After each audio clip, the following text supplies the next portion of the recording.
Hello, सभी को नमस्ते। मैं मास्टर राकेश, मेरे इस एजुकेशन ज्ञान मास्टर चैनल में आप सभी का हार्दिक स्वागत एवं अभिनंदन करता हूं।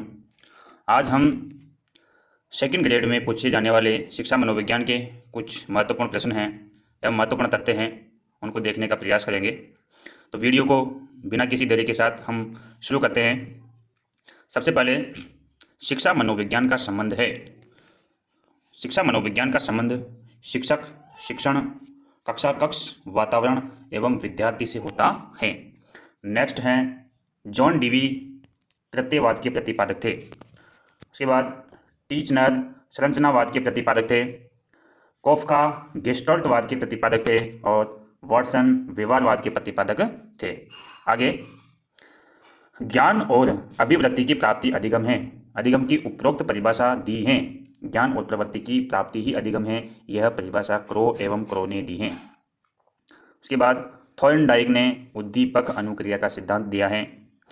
पावलोव ने अनुकूलित अनुक्रिया का सिद्धांत दिया है और क्लार्क हल ने पुनर्बलन का सिद्धांत दिया है। इसी प्रकार कोहलर ने अंतर्दृष्टि का सिद्धांत दिया है। आगे अधिगम की प्रक्रिया की सही कड़ी का चयन कीजिए। जो अधिगम प्रक्रिया की सही कड़ी है वह है सबसे पहले प्रेरक, उसके बाद लक्ष्य, उसके बाद समायोजन और उसके बाद परिवर्तन। अगला है निर्मितवाद उपागम है। निर्मितवाद उपागम में छात्र जो नवीन सूचना को विस्तार से विश्लेषण करता है, उसकी व्याख्या करता है और पूर्व ज्ञान से जोड़कर सीखता है, उसे ही हम अधिगम का निर्मितवाद उपागम कहते हैं। नेक्स्ट, बुद्धि का त्रिआयामी सिद्धांत किसने दिया था? गिलफोर्ड ने दिया था। किसने दिया था? गिलफोर्ड ने। व्यक्तिगत भिन्नता का ज्ञान अध्यापक को मदद करता है। बच्चों की जो व्यक्तिगत भिन्नता होती है उनका ज्ञान अध्यापक को क्या मदद करता है? तो अध्यापक को शिक्षण अधिगम क्रियाओं की योजना बनाने में बच्चों की व्यक्तिगत भिन्नता, उसको अपनी शिक्षण अधिगम क्रियाओं की जो योजना बनाने में उसकी मदद करता है। अगला नेक्स्ट है मैकडूगल ने व्यक्ति के 14 संवेग माने हैं। उनमें सबसे अधिक महत्वपूर्ण माना जाता है, तो भय को सबसे अधिक महत्वपूर्ण संवेग माना जाता है 14 में से। अगला नेक्स्ट है ध्यान में सहायक आंतरिक दशा है, तो वह है मानसिक तत्परता। अगला नेक्स्ट मानसिक थकान का लक्षण है, तो मानसिक थकान का लक्षण है ध्यान का केंद्रित न होना। नेक्स्ट भग्नाशा फ्रस्ट्रेशन का सबसे बड़ा आंतरिक कारण माना जाता है, तो इसका सबसे बड़ा आंतरिक कारण है मानसिक संघर्ष। अगला है हल सिद्धांत किस प्रक्रिया से संबंधित है? तो वह है सीखने की व्याख्या के सबलीकरण से। किसे है? सीखने की व्याख्या के सबलीकरण से हल का सिद्धांत संबंधित है। विधायकता की मूल प्रवृत्ति किस अवस्था में विकसित होती है? विधायकता की जो मूल प्रवृत्ति है वह बाल्यावस्था में विकसित होती है। कौन सी अवस्था में? बाल्यावस्था में। साइकोलॉजी शब्द की उत्पत्ति किस भाषा से हुई है? तो साइकोलॉजी शब्द की उत्पत्ति हुई है लैटिन भाषा से। कौन सी भाषा से? लैटिन भाषा से। निकट दूर सिद्धांत में विकास किस प्रकार है? तो निकट दूर के सिद्धांत में विकास केंद्र से सिरों की ओर होता है। किधर की ओर? केंद्र से सिरों की ओर। सीखने का अंतर्दृष्टि सिद्धांत किसकी देन है? तो यह है गेस्टाल्टवादियों की सिद्धांत। ये पहले भी आ चुका है कि अंतर्दृष्टि सिद्धांत के प्रतिपादक गेस्टाल्टवादी है, कोहलर, कोफका इत्यादि। पावलर के प्रयोग में भोजन को अनुबंध की भाषा में क्या कहा है? तो पावलव के प्रयोग में भोजन को अनानुबंधित उद्दीपक कहा गया है। क्या कहा गया है? अनानुबंधित उद्दीपक। नेक्स्ट है अनुबंधन स्थापित होने के बाद यदि बार बार मात्र अनुबंधित उद्दीपक ही उपस्थित किए जाने पर अंततोगत्वा अनुबंधित अनुक्रिया का बंद हो जाना कहलाता है। इसे विलोप या एक्सटिंक्शन कहते हैं। विलोप या एक्सटिंक्शन। नेक्स्ट है टेट परीक्षण में कुल 30 कार्ड होते हैं, जिनमें 10 स्त्रियों के, 10 पुरुषों के तथा 10 स्त्री व पुरुष दोनों के चित्र होते हैं। अगला नेक्स्ट है प्रश्नावली व्यक्तित्व परीक्षण की कौन सी विधि है? यह अप्रक्षेपी विधि है। प्रश्नावली आत्मनिष्ठ विधि है और अप्रक्षेपी विधि है। गिलफोर्ड के त्रिआयामी बुद्धि सिद्धांत में विषय वस्तु संक्रिया व उत्पाद के क्रमशः 6×5×6 बराबर कुल 180 तत्व बताए गए हैं। गिलफोर्ड के त्रिआयामी सिद्धांत के कितने तत्व हैं? 180 तत्व। किसी 10 वर्षीय बालक की मानसिक आयु यदि 14 वर्ष है तो वह बालक कहलाएगा प्रतिभाशाली बालक। तो उसकी बुद्धि लब्धि कितनी होगी? 140 होगी, तो प्रतिभाशाली कहलाएगा।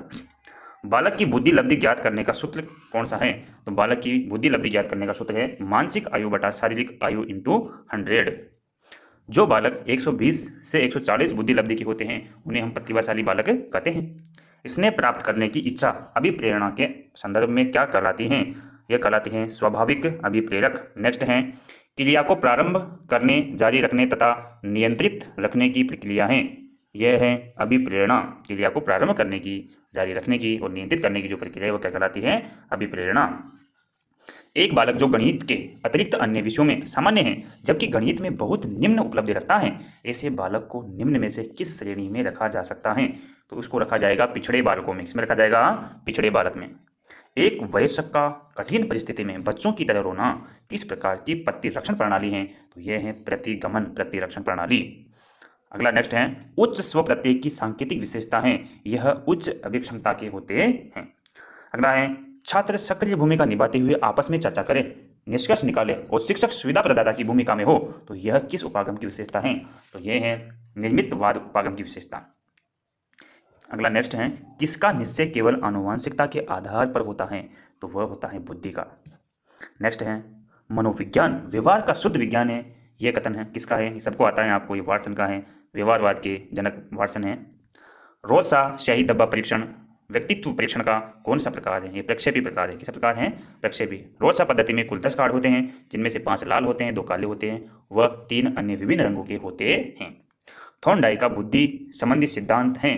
तो थॉर्नडाइक का बुद्धि संबंधी सिद्धांत बहुतत्व सिद्धांत है। कौन सा सिद्धांत है? बहुतत्व सिद्धांत। पावलोव के अनुबंधन प्रयोग में केवल ध्वनि के उपस्थित करने पर होने वाली अनुक्रिया को कहते हैं।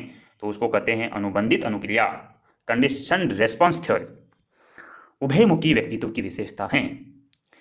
इनका स्वभाव अंतर्मुखी व बहिर्मुखी का मिश्रण होता है। उभयमुखी व्यक्तित्व में बच्चे का स्वभाव अंतर्मुखी और बहिर्मुखी का मिश्रण होता है। अगला है पर्सनैलिटी किस भाषा का शब्द है? तो पर्सनैलिटी लैटिन भाषा का शब्द है। कौन सी भाषा का? लैटिन भाषा का। नेक्स्ट किसी व्यक्ति के द्वारा अपना अस्तित्व भूलकर किसी दूसरे व्यक्ति के गुणों व अवगुणों का अनुकरण करना कहलाता है। तो यह कहलाता है तादात्मीकरण। क्या कहलाता है? आइडेंटिफिकेशन यानी तादात्मीकरण। नेक्स्ट है जब शिक्षक के द्वारा छात्रों के लघु समूह बनाकर प्रत्येक समूह को विषय संबंधी समस्या दी जाए, छात्र चर्चा करें, समाधान या निष्कर्ष निकालते हैं, यह किस उपागम की ओर संकेत करता है? यह पैनल चर्चा या पैनल डिबेट की ओर संकेत करता है। नेक्स्ट है अभिप्रेरणा के संदर्भ में भूख है, तो भूख को अंतर्नोद माना गया है। नेक्स्ट अधिगम सर्वोत्तम होता है जब अधिगम सर्वोत्तम होगा तब अभिप्रेरणा होगी। हकलाने का मनोवैज्ञानिक कारण है संवेगों का तीव्र प्रवाह। संवेगों के तीव्र प्रवाह के कारण व्यक्ति हकलाने लगता है। किस विचारक ने बालक के प्रारंभिक अनुभवों पर बल दिया और किंडरगार्टन विधि का विकास किया? तो वह है फ्रोवेल। कौन है? फ्रोवेल। किंडरगार्टन विधि का विकास किसने किया? फ्रोवेल ने किया। शिक्षा मनोविज्ञान का सबसे महत्वपूर्ण पहलू है।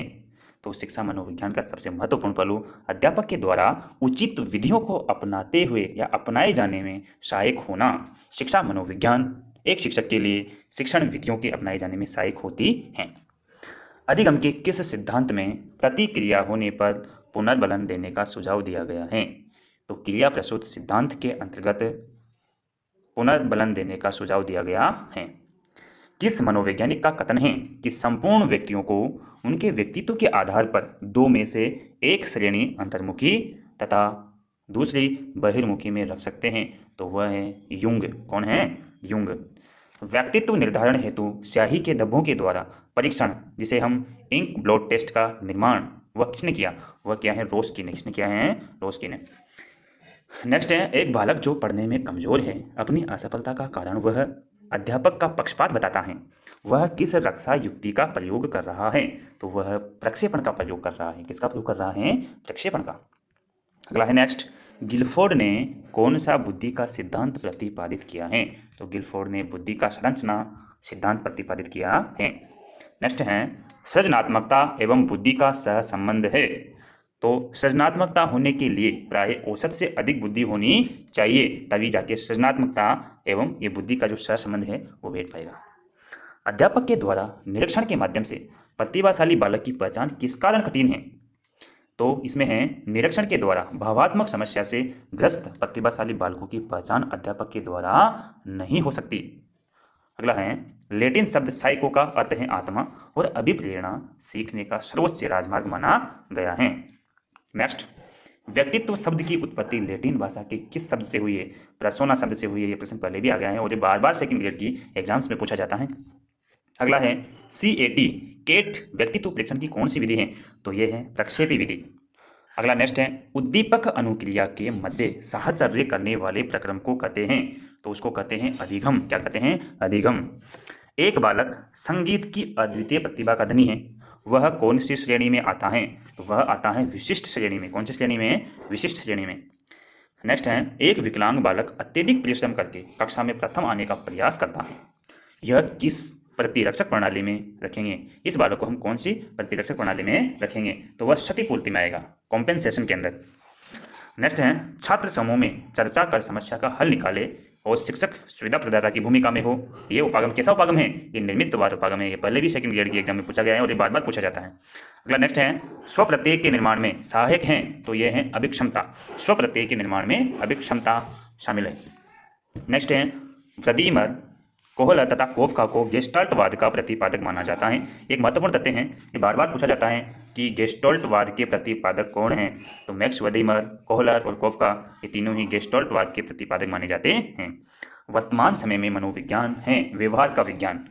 मनोविज्ञान वाटसन के अनुसार व्यवहार का विज्ञान है और वर्तमान मनोविज्ञान का जनक वाटसन को मानते हैं। व्यक्तित्व उन मनोदैहिक गुणों का कथ्यात्मक संगठन है जो व्यक्ति का वातावरण में अद्वितीय समायोजन निर्धारित करते हैं। उक्त परिभाषा है, यह परिभाषा आलपोर्ट की है। किसकी है? आलपोर्ट की। नेक्स्ट है, लैटिन भाषा में पर्सोना का अर्थ है? तो पर्सोना का अर्थ होता है मुखौटा। जो अपन नाटक करते हैं और मुखौटा लगा के आते हैं, उसी प्रकार से लैटिन भाषा में पर्सनैलिटी में मुखौटा शब्द पर्सोना से बना है। ब्रेल लिपि में या ब्रेल लिपि से किसको पढ़ाया जाता है? ब्रेल लिपि के द्वारा जो अंधे बच्चे होते हैं, जो जिनको दिखाई नहीं देता, वह अपनी उंगलियों के माध्यम से छूकर वर्णों को, अक्षरों को पहचानते हैं और ब्रेल लिपि के माध्यम से अपनी पढ़ाई जारी रखते हैं। जिन बालकों की शैक्षिक उपलब्धि अपनी आयु के अन्य बालकों से निम्न रहती हैं, वे कहलाते हैं, वे पिछड़े बालक कहलाते हैं। कौन से बालक? पिछड़े बालक। जब व्यक्ति असफलता, दुख, पीड़ा को बलपूर्वक भूलने का प्रयास करता है तो इसे कहते हैं दमन। क्या कहते हैं? दमन। कौन से विचारक के अनुसार शिक्षा व्यक्ति की भीतरी शक्तियों को उभारने की प्रक्रिया है? यह है फ्रोबेल। कौन से विचारक के अनुसार शिक्षा व्यक्ति की भीतरी शक्तियों को उभारने की प्रक्रिया है? ये कहा था फ्रोबेल ने। शिक्षा मनोविज्ञान का अर्थ है, यह शिक्षा को मनोवैज्ञानिक आधार प्रदान करता है। शिक्षा मनोविज्ञान शिक्षा को मनोवैज्ञानिक आधार प्रदान करने का सर्वश्रेष्ठ माध्यम है। अधिगम की प्रक्रिया को उचित ढंग से प्रस्तुत करता है। तो ये अधिगम की प्रक्रिया को उचित ढंग से, हमारा जो व्यवहार है उसमें जो परिवर्तन होता है वह अच्छे ढंग से प्रस्तुत करता है। अधिगम का संबंध प्रतिक्रिया सिद्धांत किसने प्रतिपादित किया? ये किया था IP पावलोव ने। किसने किया था? IP पावलोव ने। कबीर के दोहे याद कर लेने पर भी एक बालक की रहीम के दोहे याद करने की शक्ति में सुधार नहीं होने का प्रमुख कारण क्या है? उसके अंदर शून्य स्थानांतरण हो रहा है, उसके गुणों का स्थानांतरण शून्य है। ठीक है। 4 से 5 वर्ष तक को सत्रिष्टा बनाम निराश्री अवस्था कहते हैं और 6 से 11 वर्ष तक के बालक को परिश्रम बनाम हीनता कहते हैं। 12 से 18 वर्ष तक के बालक की आयु को अभिज्ञान बनाम भूमिका द्विधा कहते हैं। एक छोटे कद की लड़की ऊंची हड्डी के जूते पहनकर लंबी दिखना चाहती है, उसने किस रक्षा युक्ति का प्रयोग किया है? सती पूर्ति का। ठीक है। ये सेम टू सेम प्रश्न बार बार पूछा जाता है सेकंड ग्रेड की एग्जाम के अंदर। किसने बुद्धि लब्धि का बहुखंड सिद्धांत प्रतिपादित किया? ये थ्रिस्टन ने किया था। किसने किया था? थ्रिस्टन ने। रुचि के संप्रत्यय के 3 मुख्य पक्ष किस विकल्प में दिए हुए हैं? तो ज्ञानात्मक, क्रियात्मक और भावात्मक। ये रुचि के संप्रत्यय के 3 मुख्य पक्ष हैं। रुचि के संप्रत्यय के 3 मुख्य पक्ष हैं, ज्ञानात्मक, क्रियात्मक और भावात्मक। नेक्स्ट है, एजुकेशन शब्द लैटिन भाषा के एजुकेटम शब्द से विकसित हुआ है, जिसका अर्थ है अंदर से आगे बढ़ना।